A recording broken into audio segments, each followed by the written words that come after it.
Halo semuanya, apa kabar? Mudah-mudahan kalian semua dalam keadaan baik-baik saja saat kalian menemukan video aku ini. Terima kasih yang udah mampir, terima kasih yang baru mampir juga, dan juga yang udah reguler ya. Salam kenal buat kalian yang baru kenal sama aku atau channelku ini, dan salam sejahtera buat kalian semua yang udah sering nongkrong di sini. Eh, Aku minta maaf dulu sebelumnya buat kalian yang memang subscribe channel aku untuk melihat monthly reading ya atau readingan bulanan, karena untuk bulan Juni memang belum keluar dan aku nggak tahu apakah aku bisa ngejar atau tidak, ataukah aku langsung ke bulan Juli karena sedang ada kedukaan ya beberapa waktu yang lalu, baru saja gitu ya di dalam keluarga aku. Eh, Papa aku baru pergi dan ini masih banyak hal yang perlu aku urusin gitu ya. Jadi aku masih belum bisa fokus gitu ya. Tapi kebetulan hari ini aku pas lagi ada di rumah dan aku sempat bikin secangkir kopi tarot. So why not gitu aku bikin ya. Buat kalian yang baru tahu, ini adalah salah satu readingan dari katanya Tarot Indonesia, namanya secangkir kopi tarot, karena aku sambil minum kopi sambil aku buka kartu, dan energi yang aku baca adalah energi yang ada pada saat ini aku membacakan, jadi tidak tertuju mengacu dan spesifik gitu ya untuk zodiak apa, zodiak tertentu ataupun elemen tertentu atau apalagi individu tertentu ya. Ini sangat umum dan general sekali, sangat santai karena aku juga baca ini juga dengan santai. Eh, jadi kalau memang tidak sesuai readingannya, ini bukan readingan untuk kamu. Kamu juga bisa aja kayak teman-teman yang lain ya, tetap nongkrong di sini nggak apa-apa, sangat welcome sekali. Terima kasih udah menyempatkan dan meluangkan waktunya. Kalau menyangkut orang lain bisa terbolak-balik, tapi kalau kamu tidak cocok dengan akunya, cara aku membawakannya, dengan durasinya, dengan penempatan iklan dan lain sebagainya, silahkan move on ya. Banyak sekali tarot reader yang bagus-bagus di luar sana, ataupun kalian mau cari program lain juga ya. Pokoknya yang sesuai lah, pilih yang sesuai ya. Aku doakan kalian semua dalam keadaan baik-baik, sehat-sehat semuanya. Kalaupun memang lagi ada masalah, kesulitan, aku harap kalian diberikan ketabahan, kesabaran, kekuatan, dan pastinya solusi yang terbaik ya. Oke, kita langsung aja masuk ke dalam pembacaan kita pada minggu ini, cerita dan pesan-pesannya untuk minggu ini. King of Swords dalam keadaan terbalik. Di tengah kartu ya, aku akan tarik 9 kartu di sini. King of Swords itu kalau dia dalam keadaan tegap, dia itu orang yang cepat dalam berpikir, melihat sesuatu juga dengan logika gitu ya, melihat kenyataan, melihat situasi, kondisi, permasalahan dan lain sebagainya. Dia bisa mengendalikan emosi, perasaan. Jadi dia lebih memakai pikirannya gitu ya, sehingga dia nggak gampang untuk terpengaruh dengan emosi-emosi ataupun perasaan-perasaannya yang mungkin bisa mempengaruhi atau memberikan dampak terhadap cara berpikirnya, sehingga kadang-kadang kita tuh kalau dikabutin gitu ya dengan emosi-emosi, dengan perasaan kita tuh kadang-kadang kita nggak bisa berpikir dengan jernih, melihat situasi dan kondisi juga nggak bisa dengan clear gitu ya, dengan bersih, dengan jernih, sehingga itu pun dapat memberikan dampak dengan reaksi ataupun respon ataupun sikap tindakan kita. Eh, tetapi kalau dalam keadaan terbalik, mungkin ini adalah yang terjadi kepada banyak dari kalian gitu ya. Energi yang sedang aku bacakan ini, orang yang ada di dalam pembacaan ini ataupun yang relate dengan pembacaan ini. Orang ini sedang tidak bisa berpikir dengan jernih, tidak bisa melihat juga situasi dan kondisinya karena dia terpengaruh ya dengan perasaan-perasaan dan emosinya. Jadi mungkin lebih emosional ya, dan sulit untuk menentukan sikap apa sih, tindakan apa sih, caranya bagaimana sih yang harus dan perlu dia lakukan. Ini pun mengenai orang yang pelin-pelan ya, karena kalau si King of Swords ini dalam keadaan tegap, dia orangnya kalau udah gitu ya, karena itu yang apa ya, logikanya, pikirannya melihat itu yang terbaik untuk dilakukan. Walaupun itu mungkin membuat dia sedih, walaupun mungkin itu membuat dia kecewa, walaupun mungkin itu bukanlah hal yang dia harapkan gitu ya. Tetapi dia melihat gua harus melakukan ini walaupun dampaknya mungkin kurang baik untuk gua ataupun untuk orang yang dealing dengan gua ataupun dengan keadaan sekitar gua. Ini mungkin menyangkut mengenai pekerjaan, bisa mengenai mungkin hubungan ya, hubungan juga antara mungkin hubungan asmara, hubungan keluarga, hubungan teman dan lain sebagainya. Dia melihat cara yang terbaik, apapun dampak dan resikonya, tetapi dia mengambil jalan ataupun hal yang terbaik. Tetapi di sini dalam keadaan terbalik, kalau yang aku lihat, orang ini adalah orang yang pelin-pelan. Dan dia mungkin tidak mau melakukan hal-hal yang dia tahu mungkin itu adalah hal yang benar. Tetapi karena emosinya, karena perasaannya, karena ketakutannya, kekhawatirannya, nanti nggak enak sama ini, nanti gua kayak apa, karena penuh keraguan-raguan, ketakutan, kekhawatiran, nggak percaya diri, itu ada semua. Sehingga apa, dia nggak bisa ngelihat semua itu dengan netral.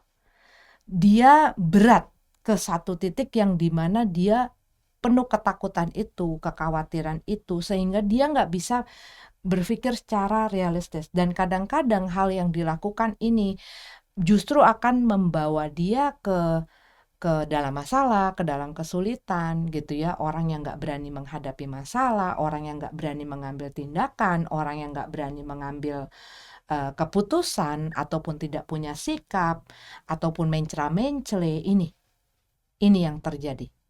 Kadang dia A, kadang dia B. Ini juga orang yang tidak bisa apa ya, solid ataupun punya keutuhan dalam mengambil keputusannya. Gampang dipengaruhi baik terhadap emosinya pun di dalam misalnya dia dipengaruhi oleh orang. Sehingga gampang untuk bisa dimanipulasi. Gampang untuk bisa dibohongi. Dan kadang-kadang dia mungkin berusaha meyakinkan dirinya bahwa ini adalah yang gua pengen, padahal situasi dan kondisinya mungkin tidak baik untuk dia, tetapi karena rasanya dia menginginkan itu, dia memaksakan dirinya, menaruh dirinya di dalam satu situasi yang mungkin tidak baik untuk dia, tidak menguntungkan untuk dia ya. King of Swords ini juga bercerita mengenai kebohongan ya. Kadang-kadang ini bisa bercerita bukan hanya orang lain yang bohong dengan kita, tetapi bisa juga seperti itu ya. Kebohongan, hal yang tidak diceritakan, hal yang tidak diungkapkan. Tapi juga kadang-kadang kita seringkali membohongi diri sendiri. Karena apa? Karena ada ekspektasi di situ. Karena ada keinginan yang membuat kita jadi tidak bisa berpikir, melihat kenyataan dan realita yang ada, sehingga kita sendiri yang memanipulasi diri kita, kita sendiri yang menyabotase diri kita, menganggap ini yang terbaik, ini yang terbaik, ini yang terbaik. Tapi sebenarnya itu adalah ego ya. Tetapi King of Swords ini juga ya apa ya, juga menceritakan sesuatu yang tidak diucapkan, tidak dikomunikasikan. Dalam hubungan ini bercerita mengenai orang yang tidak mau berkata jujur ataupun orang yang tidak mau berkomunikasi, ya. Oke. Kita lihat lagi. Five of Pentacles. Five of Pentacles ya. Masa-masa sulit. Satu situasi dan kondisi di mana seseorang merasa ditelantarkan, tidak dipedulikan, di-abandon gitu ya, di merasa dibuang, disingkirkan, itu perasaan-perasaan seperti itu, disingkirkan, tidak dianggap, tidak ikut dan turut sertakan ya. Tetapi ini tuh kayak dia ngerasa gue harus ngelewatin ini tuh sendirian. Gue ditinggalkan oleh orang ataupun orang-orang yang seharusnya menolong gue, bersama gue, ada di sisi gue. Tetapi saat gue menjalani ini, kayak semua orang tuh pergi, ninggalin gue. Bahkan orang yang katanya menyayangi gue, orang yang katanya peduli sama gue. Ini bisa juga mengenai betrayal ya, mengenai orang yang saat ada seseorang yang susah terus ditinggalin ya. Di dalam satu hubungan ini tuh seringkali bercerita di saat orang tuh ditelantarkan perasaannya secara emosional gitu ya, ataupun secara fisikal gitu. Maksudnya ya ditelantarin, dia ditinggalkan begitu saja, dan orang ini mungkin ke tempat yang lebih baik bersama dengan seseorang gitu ya, dimana orang ini sudah memberikan segala sesuatunya, berjuang untuk dia, dan dia harus berjuang sendiri gitu loh untuk melewati masa-masa sulit ini. Dia ngerasa nggak punya temen, nggak punya siapa-siapa, dan dia ngerasa kayak setiap orang tuh mungkin menyalahkan dia gitu ya, secara langsung maupun tidak langsung tuh kayak menyalahkan dia, kayaknya gua yang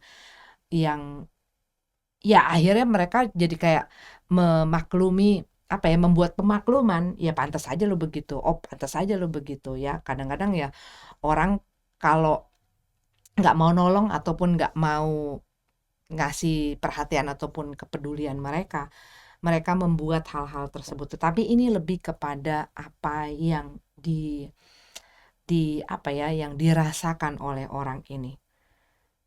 Ada seseorang kalau yang aku lihat sedang menjalani satu masa sulit, di mana dia harus berjuang sendiri, harus nolong dirinya sendiri.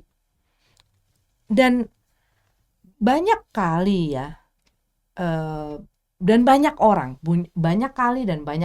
merasa punya ketergantungan gitu ya, ketergantungan terhadap orang lain di saat dunianya lagi ambruk, dan dia ngerasa kalau gua nggak ada yang nolong, kalau nggak ada si ini, kalau nggak ada si itu, kalau nggak ada si anu gitu ya, ataupun sibuk menyalahkan, dia tuh makin hancur, makin dalam, makin terpuruk. Yang tadinya mungkin dia masih bisa, kalau ibaratkan ya, dia di tepi jurang gitu ya, dia masih punya pegangan. Dan kalau dia punya satu kepercayaan diri, dia masih punya kekuatan untuk naik. Tetapi di saat orang ini sibuk mengharapkan pertolongan, lama-lama dengan dia menggantung-gantung di situ, tenaganya akan habis. Karena apa? Dia menantikan pertolongan orang. Dia menantikan uluran tangan, ataupun dia menantikan kedatangan dan kehadiran tanpa ikhtiar, tanpa mencoba, tanpa berusaha, karena banyak orang tidak apa ya, kadang nggak percaya sama kekuatannya dia sendiri. Justru di saat kita lagi dihantam masalah, saat kita lagi ibaratnya lagi dikebukin dalam hidup itu ya, dengan masalah-masalah dan kesulitan. Dan di saat kita sendiri, disitulah kita bisa ngelihat kekuatan kita yang sebenarnya. Karena apa? Kalau kamu misalnya bayangin ya, kamu lagi sendiri, dibandingkan kamu dengan adanya pertolongan, pendampingan, penyertaan orang lain, dukungan dan support. Misalnya kita mau melakukan A, selalu disupport, selalu ditolong, selalu difasilitasi, selalu ditemani dan lain sebagainya. Kita akan punya rasa ketergantungan itu. Kita jadi nggak mandiri. Tapi di saat kita dipaksa untuk menghadapi, menjalani satu situasi yang bisa dibilang pelik ataupun bisa dibilang susah, sulit, dan lain-lain sebagainya. Di saat kita bisa bangun dari situ, di saat kita bisa yang tadi kita ngegelantung di ujung jurang, kita bisa ngeluarin segala energi, segala kekuatan kita untuk naik lagi ke atas tanpa pertolongan. Ya pastinya ditolong oleh yang kuasa dan lain sebagainya. Tapi kan kadang-kadang tidak dengan wujud yang ada support, ngerti nggak? Mudah-mudahan kamu ngerti ya, ada support di situ, ada pertolongan di situ yang kamu lihat. Kamu kayak ngerasa harus ngeluarin itu sendiri. Dan kadang-kadang kita itu dihajar gitu ya, dengan masalah, dengan kesulitan. Itu adalah untuk nge-shape kita. Dan kadang-kadang itu adalah gunanya untuk menemukan diri kita yang sebenarnya. Untuk menemukan kekuatan kita yang sebenarnya yang selama ini mungkin kita nggak pernah lihat. Selama ini kita nggak pernah tahu. Mungkin selama ini misalnya, ini contoh ya. Dari satu hubungan ke hubungan lain, dari satu hubungan ke hubungan lain. Kalau gue nggak ada orang lain, kalau gue nggak bersama seseorang, kalau gue nggak pacaran sama seseorang, atau gue nggak ada orang di samping gue ngerasa sedih, gue ngerasa sendiri, gue nggak bisa ini, gue nggak mampu ini, gue nggak bisa itu, dan lain sebagainya, dan gue ngerasa rendah diri gitu ya, gue ngerasa kesepian, gue ngerasa ini. Tapi ada saat-saat dimana kita dipaksa dalam hidup ini untuk menghadapi sesuatu masalah sendiri. Dan gak ada orang yang bisa kita handelin selain kepada yang kuasa, kepada semesta ini, dan kepada diri kita sendiri. Tetapi kita kadang-kadang lupa, satu orang yang memang dapat kita andalkan setiap waktu, setiap saat, dan tidak akan pernah meninggalkan kita selain yang dua, selain semesta dan yang kuasa, itu adalah diri kita sendiri yang gak akan betray kita, yang ada setiap waktu dan gak akan ninggalin kita. Orang mau segimana katanya cinta dan perhatian dan pedulinya sama kita, at one point gitu ya, di dalam saat-saat tertentu pasti akan ada masa dan kalanya mereka akan pergi. Bukan mungkin secara dengan maksud meninggalkan, tapi kadang mereka kan juga punya hidup sendiri-sendiri. Misalnya ini adalah keluarga, ataupun orang tua, ataupun anak, ataupun apalah gitu ya, ataupun mungkin pasangan. Mereka juga punya kewajibannya, punya pekerjaannya, punya hal-hal yang mereka harus lakukan sendiri. Dan kita pun harus dealing dengan hal-hal yang harus kita hadapi dalam hidup ini sendiri. Nggak bisa selalu kita bergantung gitu loh kepada orang lain. Dan disinilah kita banyak belajar. Di saat-saat seperti ini, kalau yang aku lihat gitu ya, kita banyak belajar. Kalau mau kita akan banyak belajar. Dalam satu kesulitan, masa sulit, kita bisa menemukan sesuatu yang pure. Bukan hanya di dalam diri kita. Dalam masa sulit kamu bisa menemukan mana sih orang yang benar-benar sayang sama gue, peduli sama gue, benar-benar temen gue, benar-benar saudara gue, benar-benar orang yang memang memang mau ada dalam kehidupan gue, dan mana yang bohong. Banyak kali orang yang katanya sayang dan peduli itu hanya ada di saat musimmu baik,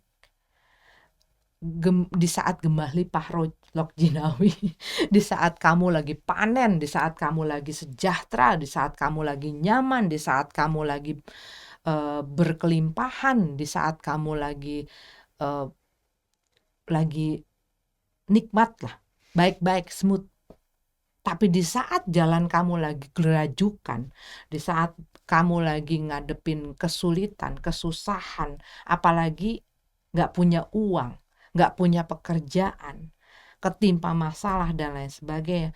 Nah, orang-orang yang ada di situlah, itulah yang benar-benar, itulah yang pure, memang pengen ada dalam kehidupan kamu.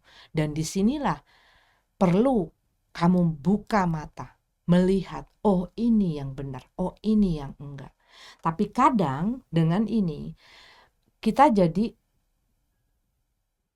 karena masa sulit itu kadang-kadang mengaduk emosi kita, gitu ya, mengaduk-ngaduk emosi kita. Kita ngerasa dipermainkan sama hidup ini, kita ngerasa hidup ini nggak adil, kita ngerasa jadi sensitif. Tapi akhirnya jadi apa yang tadi aku ngobrol dari pertama, kita jadi nggak bisa melihat situasinya dengan kepala yang dingin. Kita jadi nggak bisa melihat langkah-langkah apa yang perlu kita lakukan. Kita jadi terpengaruh dengan amarah-amarah itu, gitu ya, kekecewaan itu, ngerasa dibohongin, ngerasa dihianatin, ngerasa ditelantarkan bahkan oleh hidup ini, oleh semesta ini, oleh yang kuasa. Kadang-kadang kalau kita udah ngebrek ke titik yang terendah, gitu ya. Tapi disitulah sebenarnya kita melihat kebenaran mengenai diri kita, kebenaran mengenai orang lain, kebenaran mengenai situasi dan kondisi. Dan sebenarnya di situ kalau kita mau buka mata, kita bisa melihat dengan jelas banget malah. Karena apa? Karena kita melihat dari titik itu di mana kita bisa ngelihat segala sesuatunya kalau kita mau, gitu loh. Kalau kita mau dan kita punya satu kepercayaan. Makanya kalau kamu pernah dengar ya, saat kita bicara, semesta dan yang kuasa mendengar. Saat kita diam, semesta dan kuasa berbicara. Dengarkan. Saat kita percaya, saat kita percaya, semesta dan yang kuasa bekerja. Tapi itu hanya untuk kalian yang percaya. Maksudnya percaya bahwa gue gak akan selamanya kok berantakan kayak gini, gue gak akan selamanya kok hancur lebur kayak begini. Gue lagi diproses sama hidup ini, gue lagi diproses sama yang kuasa, gue lagi diproses sama semesta ini. Gue ditinggalin, setiap orang datang dan pergi. Ada yang menetap di dalam cerita kita, tetapi pada babak-babak tertentu, pada cerita-cerita tertentu, kita harus menjalaninya sendiri. Kita harus melepaskan orang lain, kita harus me-welcome orang lain. Ada orang yang datang, ada yang pergi. Baik ini adalah hal, baik ini adalah rezeki, baik ini adalah orang di dalam hidup kita. Dan selalu tidak ada yang abadi. Begitupun masalah dan kesulitan. Tapi kalau kamu percaya, kesulitan, hidupku penuh kesulitan, hidupku penuh masalah, hidupku selalu semua orang mengkhianati aku, hidupku semua orang begini, kita lama-lama jadi pahit, menjadi tawar hatinya, menjadi tidak bisa melihat hal-hal baik yang bisa kita syukuri.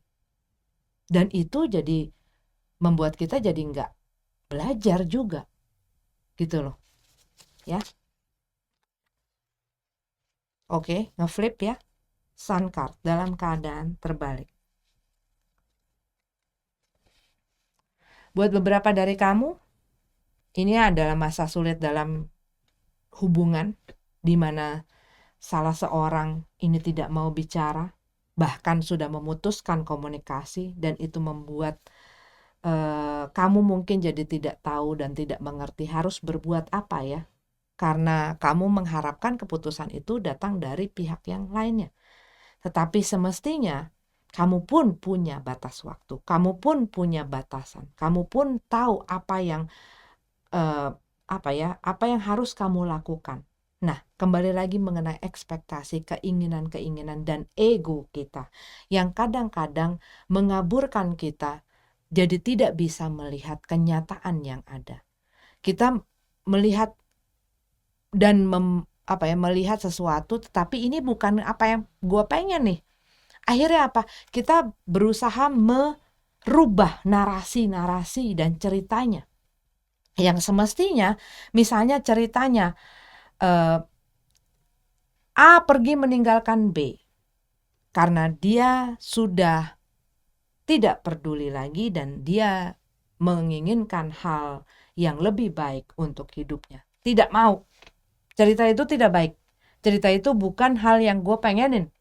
Sehingga dia berusaha, A sedang pergi, membutuhkan waktu untuk berpikir dan menemukan perasaannya kepada B yang sesungguhnya ada di dalam dasar hatinya.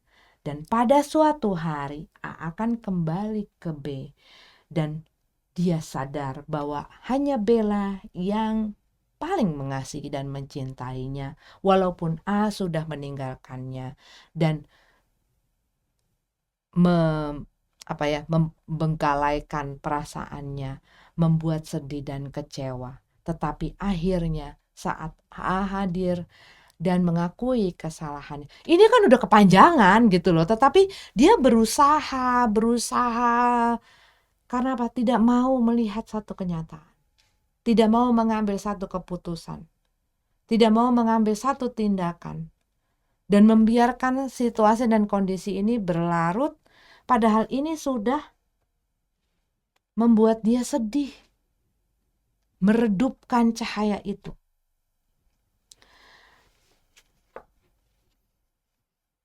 Kalau dia mau dan dia berani untuk mengambil sikap dan tindakan, bukan hanya dengan perasaan dan emosi-emosinya dan mengikuti emosi-emosi dan egonya, tetapi dia mau menggunakan akal sehatnya, menggunakan logikanya dalam melihat situasi dan kondisi, sehingga dia walaupun tahu ini this is not what I want, gue gak mau ini membuat gue sedih karena gue sayang sama dia, tapi kenyataan yang gue lihat adalah dia meninggalkan gue, dia mengecewakan gue, dia berbohong sama gue, dia misalnya selingkuh ataupun dia mempergunakan gue.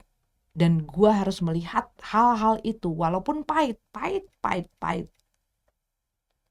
Kadang-kadang kita waktu masih ada di stage denial, kita gak mau ngelihat itu. Dan kita berusaha untuk merubah gambarnya, merubah narasinya, merubah ceritanya gitu ya. Nggak, gue gak mau ngelihat itu.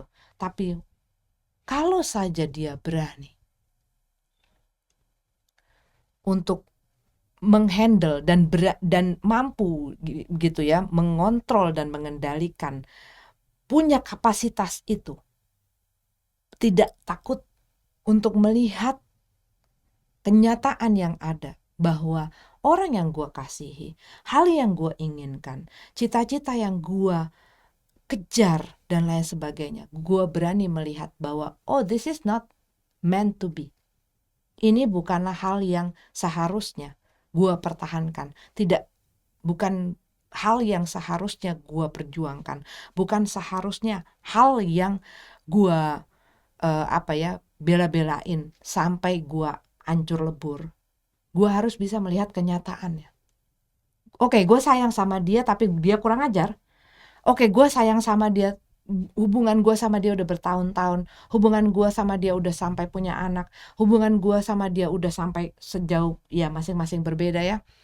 Tetapi dia sudah sangat menyulitkan hidup gue, sudah sangat mengecewakan gue, sudah sangat tidak menghormati gue, sudah sangat merugikan gue, sudah sangat menyiksa gue. Gue berarti sudah waktunya untuk mengambil sikap dan tindakan yang terbaik. Untuk apa? Untuk memperbaiki kehidupan gue, untuk memperbaiki hidup gue, untuk memperbaiki perasaan gue, untuk memperbaiki mental gue, untuk memulihkan. Karena pemulihan itu tidak semata-mata dan sekonyong-konyong hadir. Kitanya juga harus Nggak bisa kita yang, ya biarlah waktu yang memulihkan. No, no. Waktu tidak memulihkan. Waktu memberikan kamu kesempatan untuk memulihkan dirimu. Tuhan yang kuasa semesta ini pun, kalau misalnya kita kayak nyerahin aja tanggung jawabnya ke yang kuasa, ke semesta ini, iya kamu nggak bisa jadi apa-apa. Karena apa? Kamu dituntut untuk melakukan hal tersebut. Karena apa? Kita dilahirkan, kita diciptakan dengan akal budi, dengan pikiran yang bisa kamu pakai untuk berpikir. Begitu ya. Jadi kalau kamu ingin merubah situasi dan kondisi, kamu harus bisa menghandle perasaan kamu, not take it everything personally, ya. Harus bisa menghandle juga perasaan kamu, tidak hanya dibanjuri atau membiarkan hal ini tuh membawa kamu seperti kamu terhanyut gitu loh oleh ombak rasa dan emosi kamu, sehingga kamu nggak bisa ngelihat situasinya dengan jernih. Karena apa? Saat kamu sudah bisa melihat hal itu, melihat kenyataan itu, kamu pun mulai akan melihat hal-hal yang perlu kamu lihat, hal-hal yang perlu kamu ambil, tindakan-tindakan yang perlu kamu lakukan, sikap yang perlu kamu ambil, keputusan-keputusan yang perlu kamu lakukan. Dan berani, dan itu diawali dengan membuka matamu dengan kenyataan yang ada, ya. Ada ataupun tidak, ada bantuan dan dukungan dan support. Percayalah, kamu punya kekuatan itu. Percayalah, kamu bisa melewati. Karena apa? Masalah yang diberikan kepada kamu selama kamu hidup diberikan tidak melebihi kemampuan dan kesanggupanmu. Berarti kalau kamu diberikan satu masalah yang kamu ngerasa, aduh gue berat banget. Berarti apa? Yang kuasa dan semesta ini yakin dan percaya kamu tuh bisa kok sebenarnya. Kamunya, tinggal kamunya yang perlu mempunyai keyakinan bahwa aku bisa. Oke? Ini adalah pembacaan, tadinya mau 9 kartu, ternyata sudah panjang dan aku rasa tadi udah cukup gitu ya. Udah cukup message-nya. Dan aku harap ini bisa membantu dan menolong kalian untuk melewati masa-masa sulit yang mungkin buat beberapa dari kamu sedang jalani. Percaya diri kamu, percaya bahwa tidak ada yang abadi, termasuk badai yang sedang mungkin menimpa kamu, masalah, kesulitan yang kamu jalani. Tidak ada yang selamanya. Ya, badai pasti berlalu. Yakin pada dirimu, yakin pada semesta dan yang kuasa. Oke, sampai ketemu di readingan yang selanjutnya. Namaste.